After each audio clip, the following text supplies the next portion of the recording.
পররাষ্ট্র মন্ত্রণালয় থেকে যেন দ্রুত গতিতে চিঠি দেওয়া হয়। সীমান্তের সকল হত্যা বন্ধ সহ সীমান্তের আমাদের যে সকল পাওনা রয়েছে, আমাদের বাংলাদেশের ন্যায্য পানির হিস্সা দিল্লিকে দিতে হবে। বাংলাদেশ পানির ন্যায্য হিস্সা দাবি চলছে, এই দাবি অনতি বিলম্বে যেন কার্যকর হয়। সকল সার্বভৌমত্ব রক্ষার যে দাবি আমরা করে আসছি সেগুলো দ্রুত গতিতে বাস্তবায়ন সম্পন্ন হয়।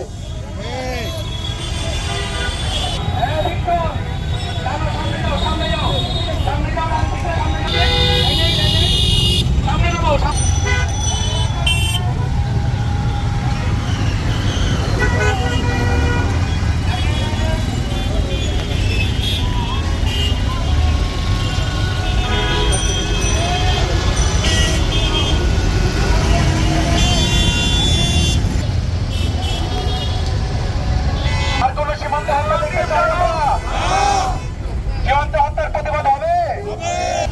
সর্বোচ্চ 100 গজ দূরে দাঁড়িয়ে যে মানববন্ধন করতেছি, করতে চাই বাংলাদেশ সীমান্তে বিএসএফ কর্তৃক যেন আর একটা গুলি না চলে। বেআইনি ভাবে দিয়ে বলতে চাই, আপনারা সীমান্তে হত্যা বন্ধ করুন, হয়তো বাংলাদেশের পক্ষ থেকে আপনাদের বিরুদ্ধে জোরালো পদক্ষেপ নিয়ে আন্তর্জাতিক অঙ্গনে আপনাদের বিচারের মুখোমুখি করা হবে। 14 বছরে ফেলানী হত্যার বিচার হয়নি।